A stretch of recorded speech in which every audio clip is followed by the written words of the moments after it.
നമസ്കാരം, goodness evening ന്യൂസിലേക്ക് സ്വാഗതം. പ്രധാന വാർത്തകൾ. പിണറായിയുടെ വിമർശനം പ്രതികരിക്കാനില്ല, ഞാനെന്നും ഇടതുപക്ഷത്തോടൊപ്പമെന്ന് ഗീവർഗീസ് മാർ കൂറിലോസ്. കുട്ടികളെ സംരക്ഷിക്കുന്നതിൽ പരാജയപ്പെടുന്ന കുറ്റവാളികളുടെ പട്ടികയിൽ ഇസ്രായേൽ സൈന്യത്തെ ചേർത്ത് UN. CMRL എക്സാലോജി കേസിൽ ചോദ്യം ചെയ്തതിന്റെ CCTV ദൃശ്യങ്ങൾ സൂക്ഷിച്ചു വെക്കണം, EDയോട് ഹൈക്കോടതി. അങ്കമാലിയിൽ വീടിന് തീപിടിച്ചു, അച്ഛനും അമ്മയും 2 കുട്ടികളും വെന്തുമരിച്ചു. യുദ്ധം 9ാം മാസത്തിലേക്ക്, ആക്രമണം തുടർന്ന് ഇസ്രായേൽ. വാർത്തകൾ വിശദമായി. സർക്കാരിനെതിരെ പറഞ്ഞതിൽ ഉറച്ചു നിൽക്കുന്നുവെന്ന് യാക്കോബായ സഭ നിരണ മുൻ ഭദ്രാസനാധിപൻ ഗീവർഗീസ് മാർ കൂറിലോസ്. CPMനെ വിമർശിച്ച തന്റെ ഫേസ്ബുക്ക് പോസ്റ്റ് അങ്ങനെ തന്നെ കിടപ്പുണ്ടെന്ന് മാർ കൂറിലോസ് പറഞ്ഞു. മുഖ്യമന്ത്രി പിണറായി വിജയന്റെ വിമർശനങ്ങളോട് പ്രതികരിക്കുകയായിരുന്നു അദ്ദേഹം. ലോക്സഭാ തെരഞ്ഞെടുപ്പിൽ കേരളത്തിലെ ഇടതുമുന്നണിയുടെ തോൽവിയിലാണ് മാർ കൂറിലോസ് CPMനെ വിമർശിച്ചത്. ഇതിനെതിരെ പിണറായി രംഗത്തെത്തുകയായിരുന്നു. വ്യക്തിപരമായ പരാമർശത്തോട് പ്രതികരിക്കുന്നില്ല എന്നും ഹൃദയപക്ഷമാണ് ഇടതുപക്ഷമെന്നും മാർ കൂറിലോസ് മാധ്യമപ്രവർത്തകരോട് പ്രതികരിച്ചു. ലോക്സഭാ തെരഞ്ഞെടുപ്പിൽ കേരളത്തിലെ ഇടതുമുന്നണിയുടെ തോൽവിയിലാണ് മാർ കൂറിലോസ് CPMനെ വിമർശിച്ചത്. ഇതിനെതിരെ പിണറായി വിജയൻ രംഗത്തെത്തിയിരുന്നു. ഇനിയും ഒരു പ്രളയം ഉണ്ടാകട്ടെ എന്നാണ് ചിലർ ആഗ്രഹിക്കുന്നത്. പ്രളയമാണ് സർക്കാരിനെ വീണ്ടും അധികാരത്തിൽ കയറ്റിയത് എന്നാണ് ഒരു പുരോഹിതൻ പറയുന്നത്. പുരോഹിതരുടെ ഇടയിലും വിവരദോഷികൾ ഉണ്ടെന്നും മുഖ്യമന്ത്രി വിമർശിച്ചിരുന്നു. സർക്കാരിന്റെ പ്രോഗ്രസ് റിപ്പോർട്ട് പ്രകാശനത്തിൽ സംസാരിക്കുകയായിരുന്നു അദ്ദേഹം. SFIയുടെ അക്രമാസക്ത രാഷ്ട്രീയം, വിമർശനങ്ങളോടുള്ള അസഹിഷ്ണുത, മതസാമുദായിക സംഘടനകളെ അതിരുവിട്ട് പ്രണയിക്കുവാനുള്ള ശ്രമങ്ങൾ, തെറ്റായ സാമ്പത്തിക നയം, മാധ്യമവേട്ട, ധൂർത്ത്, സഹകരണ ബാങ്ക് അഴിമതി, തെറ്റായ പോലീസ് നയം തുടങ്ങി നിരവധി കാരണങ്ങളാണ് CPMന്റെ തോൽവിക്ക് കാരണമെന്നും മാർ കൂറിലോസ് പറഞ്ഞു. ഭൂരിപക്ഷ മന്ത്രിമാരുടെയും പ്രകടനം ദയനീയമായിരുന്നു. ധാർഷ്ട്യവും ധൂർത്തും തുടർന്നാൽ ഇതിലും വലിയ തിരിച്ചടി ഉണ്ടാകും. എപ്പോഴും പ്രളയവും മഹാമാരികളും രക്ഷയ്ക്കെത്തണമെന്നില്ല. കിറ്റ് രാഷ്ട്രീയത്തിൽ ഒന്നിലധികം പ്രാവശ്യം ജനങ്ങൾ വീഴില്ല. തിരുത്തുമെന്ന് പറയുന്നത് സ്വാഗതാർഹമാണെന്നും മാർ ഗീവർഗീസ് കൂറിലോസ് പറഞ്ഞിരുന്നു. ഞാൻ ഈ വിഷയത്തിൽ ഇനിയൊരു പ്രതികരണത്തിനില്ല എന്ന് എന്നെ വിളിച്ച മാധ്യമപ്രവർത്തകരോടെല്ലാം പറഞ്ഞതാണ്. ഞാനതിൽ ഉറച്ചു നിൽക്കുന്നു. ഞാൻ പറയാനുള്ളതൊക്കെ അതിൽ പറഞ്ഞിട്ടുണ്ട്. ഇനിയൊരു പ്രതികരണത്തിന് ഞാൻ മുതിരുന്നില്ല. ഞാൻ അവിടെ അവസാനിച്ചു, ആ വിഷയം അവിടെ അവസാനിച്ചു. ഞാൻ പറഞ്ഞതാണ്. അതിനപ്പുറത്തേക്കോ ഇപ്പുറത്തേക്കോ എനിക്കൊന്നും പറയാനില്ല. ഇനി ആ കാര്യത്തിലൊരു പ്രതികരണമില്ല.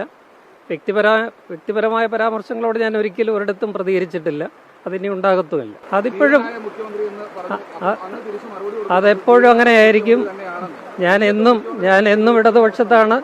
ഇനിയും അങ്ങനെ തന്നെയായിരിക്കും. എൻ്റെ ഹൃദയപക്ഷം തന്നെയാണ് എൻ്റെ പക്ഷം. അതിലൊന്നും ഒരു മാറ്റം ഉണ്ടാവില്ല. ഞാനൊരു ചർച്ചയ്ക്കില്ല, ഒരു പ്രതികരണത്തിനുമില്ല. ദയവായിട്ട് എന്നെ പോകാൻ അനുവദിക്കണം. ഞാൻ പറഞ്ഞല്ലോ, ഞാൻ പറഞ്ഞത് അവിടെ ഇപ്പോഴും കിടപ്പുണ്ട്. അത് ഞാൻ പറഞ്ഞതാണ്. അതിനപ്പുറത്തേക്ക് ഒന്നും പറയാനില്ല, ഒരു പ്രതികരണത്തിനും ഇല്ല. തൃശൂർ DCC ഓഫീസിലെ സംഘട്ടനത്തിൽ നടപടി. DCC പ്രസിഡന്റ് ജോസ് വള്ളൂർ ഉൾപ്പെടെ 20 പേർക്കെതിരെ കേസെടുത്തു. DCC സെക്രട്ടറി സജീവൻ കുര്യച്ചിറയുടെ പരാതിയിലാണ് കേസ്. ജാമ്യം നൽകാവുന്ന വകുപ്പ് പ്രകാരമാണ് തൃശൂർ ഈസ്റ്റ് പോലീസ് കേസെടുത്തിരിക്കുന്നത്. ലോക്സഭാ തെരഞ്ഞെടുപ്പിലുണ്ടായ പരാജയം ചർച്ച ചെയ്യുന്നതിനായി ചേർന്ന യോഗമാണ് കഴിഞ്ഞ ദിവസം കൂട്ടത്തല്ലിൽ കലാശിച്ചത്. DCC സെക്രട്ടറി സജീവൻ കുര്യച്ചിറയ്ക്ക് മർദ്ദനമേറ്റതാണ് തുടക്കം. K മുരളീധരന്റെ വിശ്വസ്തനാണ് സജീവൻ കുര്യച്ചിറ. DCC പ്രസിഡന്റും കൂട്ടരും മർദ്ദിച്ചെന്നായിരുന്നു സജീവന്റെ പരാതി. സജീവനെ മർദ്ദിച്ചത് ചോദ്യം ചെയ്ത് കൂടുതൽ പ്രവർത്തകരെത്തിയതോടെ രംഗം വഷളായി. ഇതോടെ ഇരുചേരിയായി തിരിഞ്ഞ് പോർവിളിയും കയ്യാങ്കളിയുമായി. അതേസമയം തൃശൂരിലെ തെരഞ്ഞെടുപ്പ് തോൽവിയിൽ K മുരളീധരനും പങ്കുണ്ടെന്ന നിഗമനത്തിലാണ് സംസ്ഥാന നേതൃത്വം. സ്ഥാനാർത്ഥി എന്ന നിലയിൽ മുരളീധരന്റെ ഭാഗത്തും ചില വീഴ്ചകളുണ്ടായിട്ടുണ്ടെന്ന് ഒരു വിഭാഗം ചൂണ്ടിക്കാട്ടുന്നു. മുരളീധരനെ കാലുവാരി തോൽപ്പിച്ചതല്ലെന്ന വിലയിരുത്തലിലാണ് KPCC നേതൃത്വം. K മുരളീധരൻ പരാതികൾ ഉന്നയിച്ചെങ്കിലും തോൽവിയിലേക്ക് നയിച്ചത് സംഘടനാ പ്രശ്നങ്ങളോ കുതികാൽ വെട്ടലോ അല്ലെന്നാണ് പാർട്ടി നേതൃത്വത്തിന്റെ വിലയിരുത്തൽ. കുട്ടികളെ സംരക്ഷിക്കുന്നതിൽ പരാജയപ്പെടുന്ന കുറ്റവാളികളുടെ പട്ടികയിൽ ഇസ്രായേൽ സൈന്യത്തെ ചേർത്തതായി UN-ലെ ഇസ്രായേൽ അംബാസഡറാണ് ഇക്കാര്യം വിശദമാക്കിയത്. UN-ലെ ഇസ്രായേൽ സ്ഥിരം പ്രതിനിധിയായ ഗിലാഡ് മെനാഷെ എർദാൻ തീരുമാനം UN തന്നെ അറിയിച്ചതായി പ്രതികരിച്ചു. UN-നുമായുള്ള ഇസ്രായേലിന്റെ തുടർന്നുള്ള ബന്ധങ്ങളെ തീരുമാനം ബാധിക്കുമെന്നാണ് വിദേശകാര്യമന്ത്രി ഇസ്രായേൽ കാറ്റ്സ് വെള്ളിയാഴ്ച വിശദമാക്കിയത്. ഇസ്രയേലിന്റെ കുറ്റകൃത്യങ്ങൾക്ക് ഉത്തരവാദികളാക്കാനുള്ള നിർണായക ചുവടുവയ്പായാണ് തീരുമാനത്തെ പലസ്തീൻ വക്താവ് അറിയിച്ചത്. ഹമാസിനെതിരായ ഇസ്രയേലിന്റെ ഗാസ ആക്രമണത്തിൽ ആയിരക്കണക്കിന് കുട്ടികളാണ് കൊല്ലപ്പെട്ടത്. പരിക്കേറ്റവരും ബന്ധുക്കളും നഷ്ടമായവരുമായി നിരവധി കുട്ടികളാണ് ഗാസയിൽ മാനുഷിക പരിഗണന കാത്തിരിക്കുന്നത്. UN സെക്രട്ടറി ജനറലിന്റെ വാർഷിക പട്ടികയിൽ സംഘർഷത്തിൽ കുട്ടികൾ കൊല്ലപ്പെടുന്നതും സഹായത്തിനുള്ള പ്രവേശനം നിഷേധിക്കുന്നതും സ്കൂളുകളും ആശുപത്രികളും ലക്ഷ്യമിട്ടുള്ള ആക്രമണങ്ങളും ഉൾക്കൊള്ളുന്നു. അടുത്തയാഴ്ച UN രക്ഷാസമിതിയിൽ അവതരിപ്പിക്കുന്ന റിപ്പോർട്ടിൽ ഈ പട്ടിക ഉൾപ്പെടുത്തും. എന്തെല്ലാം ലംഘനങ്ങളാണ് ഇസ്രായേൽ സൈന്യം നടത്തിയതെന്ന് UN വ്യക്തമാക്കിയിട്ടില്ല. ഇസ്രയേലും സൈന്യത്തിന് പുറമെ ഹമാസും പാലസ്തീൻ ഇസ്ലാമിക് ജിഹാദും പട്ടികയിൽ ഉൾപ്പെടുന്നുണ്ടെന്നാണ് പുറത്തുവരുന്ന റിപ്പോർട്ട്. ലോകത്തിലെ തന്നെ ഏറ്റവും ധാർമ്മികമായ സേനയാണ് UN കരിമ്പട്ടികയുടെ ചരിത്രത്തിലേക്ക് കൂട്ടിച്ചേർത്തതെന്നാണ് ഇസ്രായേൽ പ്രധാനമന്ത്രി ബെഞ്ചമിൻ നെതന്യാഹു തീരുമാനത്തെക്കുറിച്ച് പ്രതികരിച്ചത്. കഴിഞ്ഞ വർഷം ഒക്ടോബർ 7 ഗാസയ്ക്ക് സമീപം ഹമാസ് ആക്രമണം അഴിച്ചുവിടുകയും 38 കുട്ടികളടക്കം 1200 പേർ കൊല്ലപ്പെടുകയും 42 കുട്ടികളടക്കം 252 പേരെ ബന്ദികളാക്കുകയും ചെയ്തതിനു ശേഷമാണ് ഇസ്രയേൽ ആക്രമണം ആരംഭിച്ചതെന്ന് Israel national council for the child വിശദമാക്കിയിട്ടുണ്ട്. എക്സാലോജിക് ദുരൂഹ ഇടപാടിലെ ചോദ്യം ചെയ്യലിന്റെ CCTV ദൃശ്യങ്ങൾ എൻഫോഴ്സ്മെന്റ് ഡയറക്ടറേറ്റ് സൂക്ഷിച്ചു വെക്കണമെന്ന് ഹൈക്കോടതി. ED സമൻസിനെതിരായ CMRL ജീവനക്കാരുടെ ഹർജി ജൂൺ 21 കോടതി വീണ്ടും പരിഗണിക്കും. തുടർച്ചയായി സമൻസുകൾ അയച്ചും ചോദ്യം ചെയ്തും ED ബുദ്ധിമുട്ടിപ്പിക്കുന്നു എന്നാണ് ഹർജിയിലെ പ്രധാന ആരോപണം. CMRL എക്സാലോജിക് ഹർജിയിൽ തീരുമാനമുണ്ടാകും വരെ ഹർജിക്കാരെ ചോദ്യം ചെയ്യാൻ വിളിപ്പിക്കില്ലെന്ന് ED അറിയിച്ചു. തുടർച്ചയായി സമൻസുകൾ അയച്ചും ചോദ്യം ചെയ്തും ED ബുദ്ധിമുട്ടിക്കുന്നു എന്നാണ് ഹർജിയിലെ പ്രധാന ആരോപണം. തുടർച്ചയായി സമൻസ് അയച്ചു വിളിപ്പിക്കുന്നത് ചോദ്യം ചെയ്താണ് CMRL ജീവനക്കാർ ഹൈക്കോടതിയിൽ ഹർജി സമർപ്പിച്ചത്. എന്നാൽ രാഷ്ട്രീയ നേതാക്കൾക്ക് പണം നൽകിയെന്ന് CMRL MDയും SFOയും മറ്റ് ഏജൻസികളോട് സമ്മതിച്ചിട്ടുണ്ടെന്നും CMRL ഉദ്യോഗസ്ഥരുടെ ഹർജി അപക്വമായതിനാൽ തള്ളണമെന്നും ED നിലപാടെടുത്തു. ചട്ടങ്ങൾ പാലിച്ചാണ് പ്രവർത്തിച്ചിരുന്നെന്ന CMRL കമ്പനിയുടെ വാദം ശരിയല്ല. 2019 ആദായ നികുതി റെയ്ഡിൽ 133 കോടി രൂപയുടെ അനധികൃത ഇടപാട് കണ്ടെത്തിയിരുന്നുവെന്നും ED ചൂണ്ടിക്കാട്ടി. അങ്കമാലിയിൽ വീടിന് തീപിടിച്ച് 4 പേർ മരിച്ചു.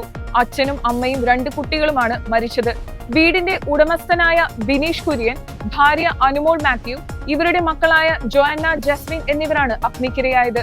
അങ്ങാടിക്കടവ് പറക്കുളം റോഡിലുള്ള ഇരുനില വീടിന്റെ മുകളിലത്തെ നിലയിൽ ഇന്ന് പുലർച്ചെയാണ് തീപിടിച്ചത്. രാവിലെ നടക്കാനിറങ്ങിയ ആളുകളാണ് വീടിന്റെ മുകളിലെ നിലയിൽ തീ കണ്ടത്. വീടിനകത്തെ ഒരു മുറിക്കുള്ളിലാണ് ആദ്യം തീപിടിച്ചത്. ആ മുറി മാത്രമാണ് കത്തി നശിച്ചതും. ഇവർ ബഹളം വെച്ചതോടെ അയൽവാസികൾ ഉൾപ്പെടെ ഓടിയെത്തി തീയണയ്ക്കാൻ ശ്രമം തുടങ്ങിയെങ്കിലും തീ ആളിപ്പടർന്നു. ബിനീഷും ഭാര്യയും മക്കളും കിടന്നുറങ്ങുന്ന മുറിക്കാണ് തീപിടിച്ചത്. തീയണച്ചപ്പോഴേക്കും ഇവർ വെന്തു മരിച്ചിരുന്നു. അങ്കമാലി പറക്കുളത്ത് വ്യവസായിയായ ബിനീഷ് കുര്യൻ, ഭാര്യ അനു, മക്കളായ ജോവാന ബിനീഷ്, ജസ്വിൻ ബിനീഷ് എന്നിവരാണ് മരിച്ചത്. ഇരുനില വീടിന്റെ മുകൾ നിലയിലെ മുറിയിലായിരുന്നു ദമ്പതികളും 2 ആൺമക്കളും കിടന്നുറങ്ങിയിരുന്നത്. ഈ മുറിയിൽ മാത്രമാണ് തീപിടുത്തമുണ്ടായത്. മറ്റു മുറികളിലേക്കൊന്നും തീ പടർന്നിട്ടില്ല. ആധുനിക സൗകര്യങ്ങളോട് കൂടിയ വീടായതിനാൽ ഷോർട്ട് സർക്യൂട്ടിനുള്ള സാധ്യത വിരളമാണ്. അതേസമയം മുറിയിൽ എയർ കണ്ടീഷണർ പ്രവർത്തിച്ചിരുന്നു. 8 മണിയോടെ ഫോറൻസിക് വിദഗ്ധർ സ്ഥലത്തെത്തി പരിശോധന നടത്തി. നീറ്റ് പരീക്ഷയുടെ ഫലം നിയമക്കുരുക്കിൽ. ദേശീയ മെഡിക്കൽ പ്രവേശന പരീക്ഷയുടെ ഫലത്തിലെ അപാകതകൾ ചൂണ്ടിക്കാട്ടി നൽകിയ റിട്ട് ഹർജിയിൽ കൽക്കട്ട ഹൈക്കോടതി ദേശീയ പരീക്ഷാ ഏജൻസിയുടെ മറുപടി തേടി. 720-ൽ 718, 719 മാർക്കുകൾ വന്നത് ചോദ്യം ചെയ്താണ് ഹർജി. ഗ്രേസ് മാർക്ക് നൽകുന്നതിലെ മാനദണ്ഡങ്ങളിൽ പിഴവുണ്ടെന്ന് ഹർജിയിൽ ആരോപിച്ചു. ഹർജി പരിഗണിച്ച ജസ്റ്റിസ് കൗശിക് ചന്ദ്രയുടെ ബെഞ്ച് മറുപടി നൽകാൻ 10 ദിവസം അനുവദിച്ചു. നീറ്റ് പരീക്ഷയുമായി ബന്ധപ്പെട്ട എല്ലാ രേഖകളും സൂക്ഷിക്കണമെന്നും കൗൺസിലിംഗ് നടപടികൾ ഹർജിയുടെ വിധിയുടെ അടിസ്ഥാനത്തിലായിരിക്കുമെന്നും കോടതി അറിയിച്ചിട്ടുണ്ട്. ഹർജി 2 ആഴ്ചയ്ക്ക് ശേഷം വീണ്ടും പരിഗണിക്കും. മെഡിക്കൽ പ്രവേശന പരീക്ഷയുടെ ഫലത്തെക്കുറിച്ച് NDA വിശദീകരണം നൽകിയെങ്കിലും ആരോപണങ്ങൾ ശക്തമാക്കുകയാണ്. പരീക്ഷ വീണ്ടും നടത്തണമെന്നാവശ്യപ്പെട്ട് ദേശീയ പാർട്ടികൾ ഉൾപ്പെടെ രംഗത്തെത്തി. നീറ്റിന്റെ റാങ്ക് നിർണയവുമായി ബന്ധപ്പെട്ട നാഷണൽ ടെസ്റ്റിംഗ് ഏജൻസി പുറത്തിറക്കിയ വിശദീകരണം തൃപ്തികരമല്ലെന്ന് പാലയിലെ എൻട്രൻസ് കോച്ചിംഗ് കേന്ദ്രമായ ബ്രില്യൻസ് സ്റ്റഡി സെന്ററിന്റെ ജനറൽ മാനേജർ EP ശിവകുമാർ പറഞ്ഞു. നീറ്റ് പരീക്ഷയുമായി ബന്ധപ്പെട്ട ഉയർന്ന വിവാദങ്ങളിൽ വിശദ പരിശോധന നടത്താനൊരുങ്ങി കേന്ദ്ര വിദ്യാഭ്യാസ മന്ത്രാലയം. ഇതിന്റെ ഭാഗമായി NDAയിൽ നിന്ന് വിദ്യാഭ്യാസ മന്ത്രാലയം വിവരങ്ങൾ തേടിയിരിക്കുകയാണ്. എന്നാൽ വീണ്ടും പരീക്ഷ നടത്തേണ്ട സാഹചര്യമല്ലെന്നാണ് NDA അറിയിച്ചിരിക്കുന്നത്. നീറ്റ് പരീക്ഷയിൽ അട്ടിമറി ഉണ്ടായിട്ടില്ലെന്ന് NTA വിശദീകരിച്ചിരുന്നു. പ്രഫുൽ പട്ടേലിന്റെ 180 കോടിയിലധികം വരുന്ന സ്വത്തുക്കൾ കണ്ടുകെട്ടാനുള്ള എൻഫോഴ്സ്മെന്റ് ഡയറക്ടറേറ്റ് ഉത്തരവ് മുംബൈ കോടതി റദ്ദാക്കി. SAFE-MA-യുമായി ബന്ധപ്പെട്ട അപ്പലേറ്റ് ട്രൈബ്യൂണലാണ് ഈ ഉത്തരവ് പാസാക്കിയത്. രാജ്യസഭ MP ആയ പട്ടേൽ NCP അജിത് പവാർ വിഭാഗക്കാരനാണ്. പട്ടേലിന്റെയും കുടുംബത്തിന്റെയും ഉടമസ്ഥതയിലുള്ള ദക്ഷിണ മുംബൈയിലെ CJ ഹൌസിന്റെ 12-15 നിലകൾ ED പിടിച്ചെടുത്തിരുന്നു. 180 കോടി രൂപ വിലമതിക്കുന്ന ഈ അപ്പാർട്ട്മെന്റുകൾ പ്രഫുൽ പട്ടേലിന്റെ ഭാര്യ വർഷയുടെയും അദ്ദേഹത്തിന്റെ കമ്പനിയായ മില്ലേനിയം ഡെവലപ്പറിന്റെയും പേരിലാണ് രജിസ്റ്റർ ചെയ്തിരിക്കുന്നത്. അധോലോക കുറ്റവാളി ദാവൂദ് ഇബ്രാഹിമിന്റെ വലങ്കൈയായ ഇക്ബാൽ മിർച്ചിയുടെ വിധവയും ആദ്യ ഭാര്യയുമായ ഹാജ്ര മേമനിൽ നിന്ന് അനധികൃതമായി സ്വത്തുക്കൾ സമ്പാദിച്ചതായി സാമ്പത്തിക അന്വേഷണ ഏജൻസി ആരോപിച്ചിരുന്നു. 1993 മുംബൈ സ്ഫോടന പരമ്പര കേസിലെ പ്രതി കൂടിയായ മിർച്ചി 2013 ലണ്ടനിൽ വെച്ച് മരിച്ചു. EDയുടെ നടപടി മരവിപ്പിച്ച ട്രൈബ്യൂണൽ സ്വത്തുക്കൾ കള്ളപ്പണം വെളുപ്പിക്കുന്നതിൽ ഉൾപ്പെടാത്തതും മിർച്ചിയുമായി ബന്ധമില്ലാത്തതുമായതിനാൽ പട്ടേലിനെതിരായ അന്വേഷണ ഏജൻസിയുടെ നടപടി നിയമവിരുദ്ധമാണെന്ന് പറഞ്ഞു.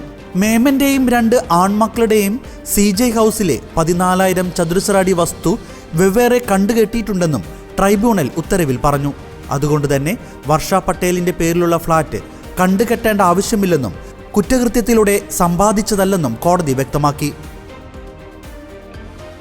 ആലപ്പുഴ ജില്ലയിലെ മുഹമ്മ പഞ്ചായത്ത് 9-ാം വാർഡിൽ പക്ഷിപ്പനി സ്ഥിരീകരിച്ച സാഹചര്യത്തിൽ സമീപ പ്രദേശങ്ങളായ കോട്ടയം ജില്ലയിലെ കുമരകം, ആർപ്പൂക്കര, ഐമനം, വെച്ചൂർ ഗ്രാമപഞ്ചായത്തുകളിൽ താറാവ്, കോഴി, കാട വളർത്തു പക്ഷികൾ എന്നിവയുടെ മുട്ട, ഇറച്ചി, വളം എന്നിവയുടെ വിപണനവും നീക്കവും ജൂൺ 12 വരെ നിരോധിച്ച് ജില്ലാ ദുരന്ത നിവാരണ അതോറിറ്റി ചെയർമാനായ ജില്ലാ കളക്ടർ V. വിഘ്നേശ്വരി ഉത്തരവിറക്കി.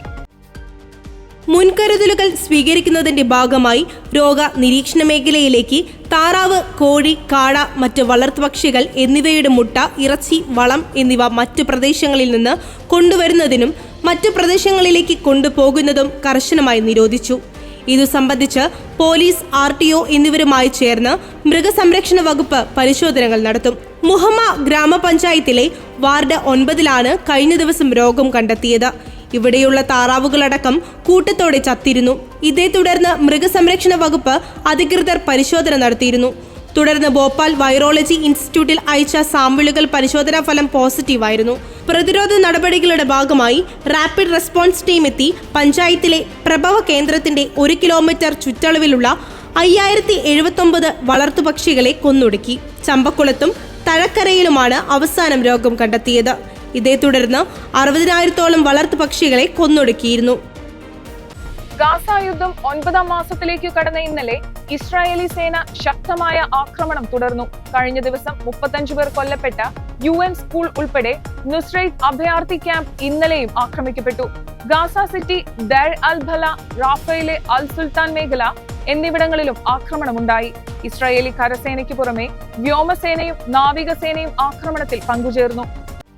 ഹമാസ് ഇസ്ലാമിക് ജിഹാദി തീവ്രവാദികൾ ഒക്ടോബർ 7-ന് തെക്കൻ ഇസ്രയേലിൽ ഭീകരാക്രമണം നടത്തി 1194 പേരെ വധിക്കുകയും 251 പേരെ തട്ടിക്കൊണ്ടുപോവുകയും ചെയ്തതിന് മറുപടിയായിട്ടാണ് ഇസ്രയേലി സേന ഗാസയിൽ ആക്രമണം ആരംഭിച്ചത്. ഇതുവരെ 36,654 പാലസ്തീനികൾ കൊല്ലപ്പെട്ടു. ഇതിൽ ഭൂരിഭാഗവും സ്ത്രീകളും കുട്ടികളുമാണ്.